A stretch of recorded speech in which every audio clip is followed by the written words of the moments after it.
ज़रा सोचिए आप एयरपोर्ट पर खड़े हैं, अचानक अनाउंसमेंट होती है, flight A1101 is ready for boarding. आप अपनी सीट पर बैठते हैं, खिड़की से बाहर देखते हैं और सोचते हैं वाह क्या एरोप्लेन है। तभी आपका दोस्त कहता है हाँ भाई ये एयरक्राफ्ट बहुत बड़ा है। और बगल में बैठा हुआ कोई पैसेंजर बोलता है अमेरिका का ये एयरप्लेन वाकई शानदार है। अब आप सोच में पड़ गए होंगे कि गाड़ी तो एक ही है लेकिन इसके नाम इतने सारे आखिरकार क्यों। कोई इसे एरोप्लेन कह रहा है, कोई एयरप्लेन कह रहा है, कोई एयरक्राफ्ट तो कोई फ्लाइट। क्या ये सारे शब्द एक ही चीज के नाम हैं या इनके पीछे एविएशन की दुनिया का कोई गहरा राज छुपा है। अगर आप भी अब तक इन शब्दों को लेकर कंफ्यूज थे तो आज का ये वीडियो आपके इस कंफ्यूजन को हमेशा के लिए दूर कर देगा।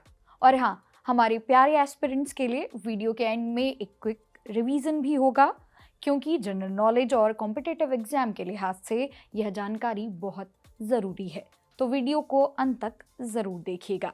चलिए सबसे पहले बात करते हैं उस शब्द की जो इस पूरी एविएशन फैमिली का दादाजी यानी कि सबसे बड़ा शब्द माना जाता है, और वो शब्द है एयरक्राफ्ट। एविएशन की दुनिया में एयरक्राफ्ट सबसे सामान्य और व्यापक यानी कि ब्रॉड शब्द है। इसका सीधा और सिंपल नियम ये है, हर वो मशीन जो हवा में उड़ सकती है वो एयरक्राफ्ट होती है। चाहे वो किसी भी शेप की हो, उसमें पंख हो या ना हो, वो मशीन बस हवा में उड़नी चाहिए। इसका मतलब समझ रहे हैं आप? आसमान में उड़ने वाला बड़ा यात्री विमान भी एक एयरक्राफ्ट है। शादियों में जो ड्रोन्स उड़ते हैं वो भी एक एयरक्राफ्ट हैं। सेना का फाइटर जेट और आसमान में घूमने वाला हेलीकॉप्टर भी एयरक्राफ्ट की ही कैटेगरी में आते हैं।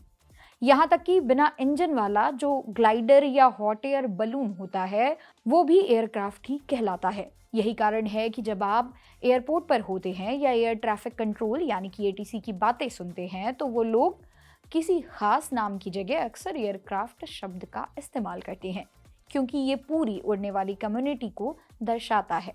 तो अब शायद आपको याद हो जाएगा कि एयरक्राफ्ट एक पूरी तरह कैटेगरी और क्लास का नाम है। अब आते हैं उस कंफ्यूजन पर जो सबसे ज्यादा लोगों को परेशान करता है, एरोप्लेन या एयरप्लेन में क्या अंतर है।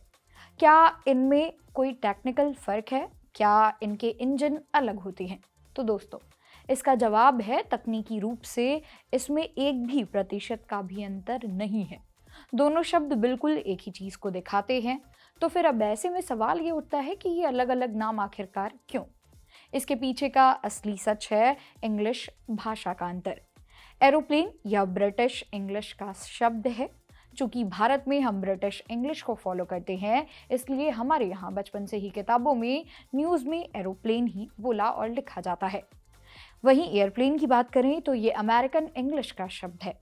अमेरिका और उसके आसपास के देशों में लोग इसे एयरप्लेन कहते हैं। अब समझते हैं कि ये दोनों मशीनें कैसी होती हैं। एरोप्लेन या एयरप्लेन एक ऐसा खास एयरक्राफ्ट है जिसके पंख फिक्स्ड यानी कि स्थिर होते हैं, जो एक शक्तिशाली इंजन की मदद से हवा में उड़ता है। यानी हेलीकॉप्टर को आप एयरक्राफ्ट तो कह सकते हैं लेकिन उसे एरोप्लेन नहीं कह सकते, क्योंकि हेलीकॉप्टर के पंख घूमते हैं। ड्रोन भी एरोप्लेन नहीं है। एरोप्लेन सिर्फ वही है जिसमें फिक्स्ड विंग्स और इंजन लगे हों, जैसे बोइंग या एयरबस के यात्री विमान।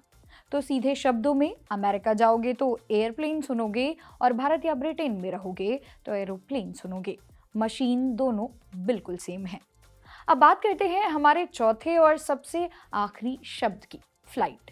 देखिए, बहुत से लोग कह देते हैं कि देखो आसमान में फ्लाइट जा रही है, लेकिन व्याकरण और एविएशन के हिसाब से ये थोड़ा गलत है। ऐसा इसलिए क्योंकि फ्लाइट किसी लोहे की मशीन या वाहन का नाम नहीं है। फ्लाइट असल में उड़ने की प्रक्रिया या पूरी तरह यात्रा यानी जर्नी को कहा जाता है। जब कोई एयरक्राफ्ट या एरोप्लेन रनवे से उड़ान भरता है और एक जगह से दूसरी जगह की यात्रा तय करता है तो उस पूरे सफर या एक्शन को फ्लाइट कहते हैं। उदाहरण के तौर पर अगर कोई हवाई जहाज दिल्ली से उड़ान भरकर मुंबई जा रहा है तो दिल्ली से मुंबई के बीच का जो सफर है वो एक फ्लाइट है। यही वजह है कि जब टिकट आप बुक करते हैं तो उस पर कभी भी एयरक्राफ्ट नंबर नहीं लिखा होता, बल्कि हमेशा फ्लाइट नंबर जैसे 6E2104 लिखा होता है, क्योंकि आप उस मशीन को नहीं बल्कि उस मशीन के द्वारा तय की जाने वाली यात्रा यानी कि सर्विस को बुक कर रहे होते हैं। एयरपोर्ट पर जब अनाउंसमेंट होती है कि आपकी फ्लाइट लेट है तो इसका मतलब ये नहीं है कि हवाई जहाज छूट गया है, बल्कि इसका मतलब ये है कि आपकी जो यात्रा का समय था उसमें बदलाव हुआ है। तो मेरे प्यारे दोस्तों, ये पूरा कॉन्सेप्ट आपके एग्जाम और इंटरव्यूज में भी काम आ सकता है, जहां आपकी बेसिक समझ को परखा जाएगा। चलिए जल्दी से एक 10 सेकंड का क्विक रिवीजन भी कर लेते हैं ताकि आप इसे कभी ना भूलें। एयरक्राफ्ट, हवा में उड़ने वाली कोई भी मशीन जैसे हेलीकॉप्टर, ड्रोन, हवाई जहाज, इन सब में शामिल है। एरोप्लेन, फिक्स्ड पंख और इंजन वाली मशीन। एयरप्लेन, फिक्स्ड पंख और इंजन वाली सेम मशीन लेकिन अमेरिकन इंग्लिश में। फ्लाइट, उस मशीन द्वारा की जाने वाली उड़ान या यात्रा की प्रक्रिया।